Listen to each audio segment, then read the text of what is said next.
for talking to us today, Mari. We're very grateful that you've agreed to be interviewed for Everyday Earth Hero today.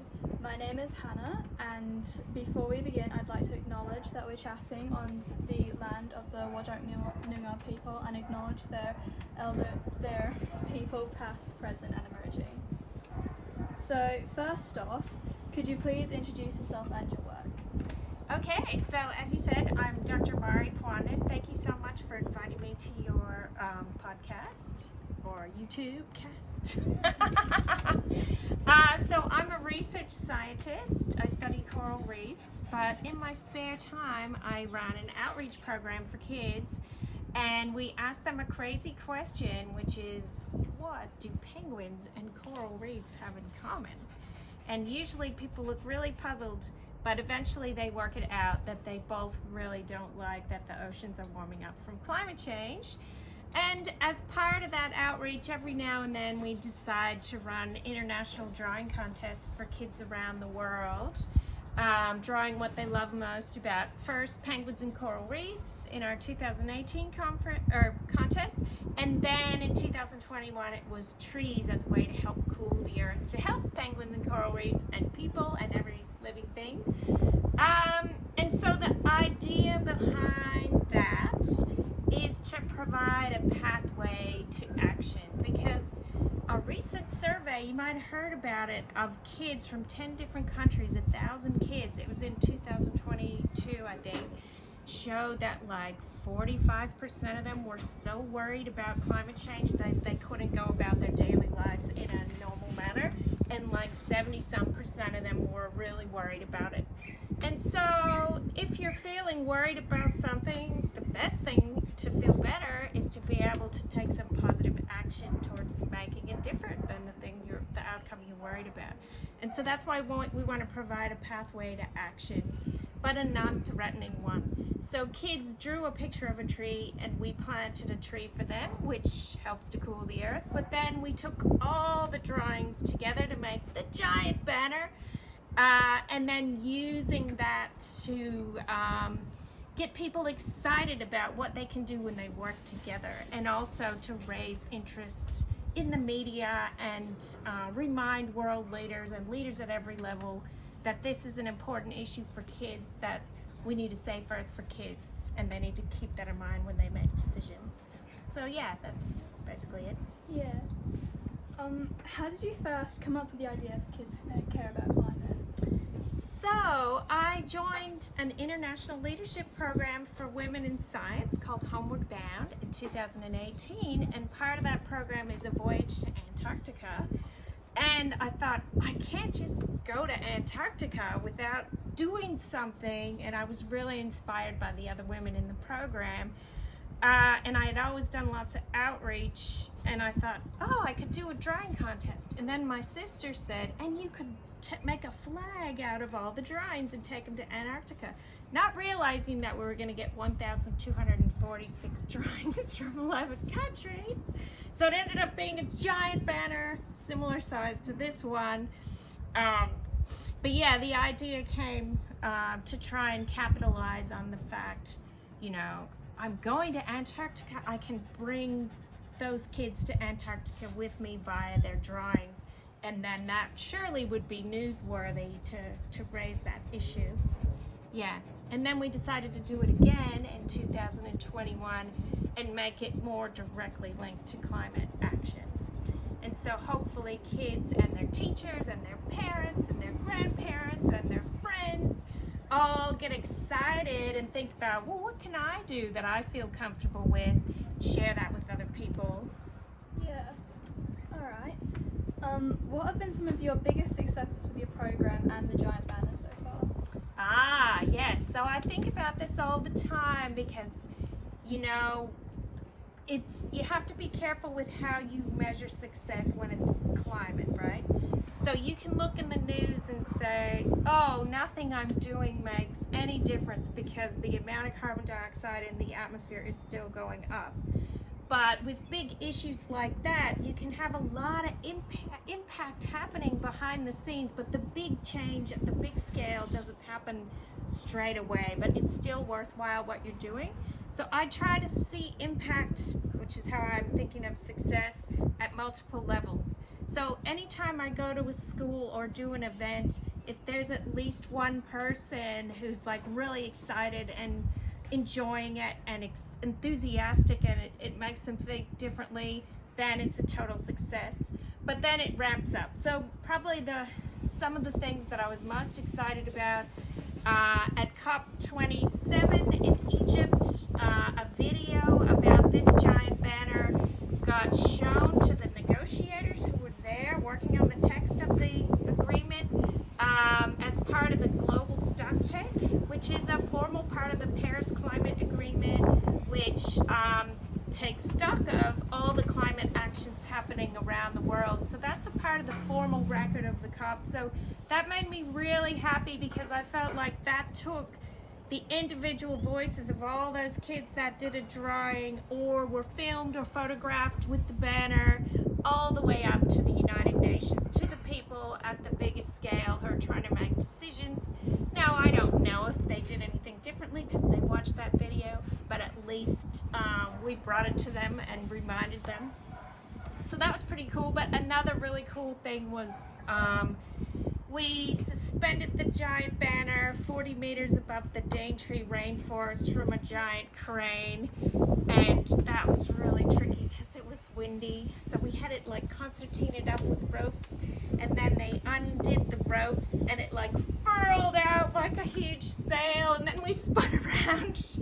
But eventually we got like a 40-second window where it was calm and the drone could film it. So that logistically was really tricky. Yeah. Yeah, I don't know. Like, anytime I tour around with it, it's so much work on the part of the teachers, the principals of the schools I'm going to, and me just trying to organize it. So anytime I make it there, I'm happy. Yeah. What kind of challenges do you face? So the number one challenge is just getting funding to do things with the banner, because I'm not a registered charity. So most of the grants that you could get for that kind of stuff, I'm not eligible for. So I'm really grateful to Our Kids Climate, which made me a fellow this year. So there's, I think, 14 of us from all different countries around the world, and that gave me money that I've been using to tour around with the banner. But that's the number one issue, because it's expensive to go places with it. All right. What's been the most surprising thing you've discovered whilst working on this issue? Oh gosh, okay. I guess when I ran the very first contest, I was amazed and just totally blown away by how people reacted to it. Because I thought, oh, well, if I get 20 drawings, that'll be a good thing. Because I looked around at other drawing things that people do, and like the maximum I saw anyone get was like 100 or maybe a few hundred. And then one day, all the Reef Guardian schools in Queensland all decided to do it on the same day because it was like the last day of term. Oh, yeah. And I got like 800 entries in one day.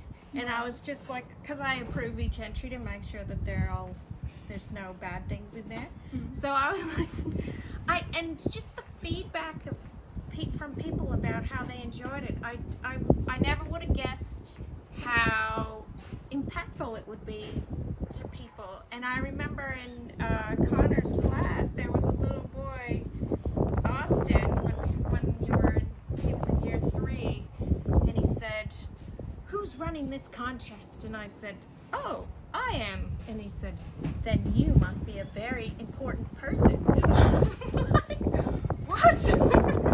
But then I thought, oh, well, I guess if it weren't for me, it wouldn't exist. But yeah, that's not how I normally think about it. So that was really surprising. Yeah, that was really cool. Who are you inspired by? So the first person that comes to mind is a lady from Costa Rica who you may not have heard of, but she's very important to the climate movement. So her name is Christiana Figueres, and she was the chairwoman of the UNFCCC when they negotiated the Paris Climate Agreement, and she was the driving force behind the diplomacy that got all of the countries of the entire world to agree to the Paris Climate Agreement, which nobody believed could ever happen. And so I was really lucky because when I went to Antarctica with Homeward Bound, Christiana was on board. So I spent 3 weeks with her in Antarctica, and she gave us multiple presentations and discussions about how she managed to do that. And she talked about what she calls stubborn optimism, which means you face the full reality of what's really happening and how it makes you feel, and you know, those big emotions. You don't pretend everything's perfect, but then you purposefully choose to take action and do something. Even if it seems hopeless, you do it anyway. Yeah. That's stubborn optimism. So I'm inspired by that every day. Definitely, it's cool. If you could change one thing to help your project grow, what would you change? Well, I guess I would work out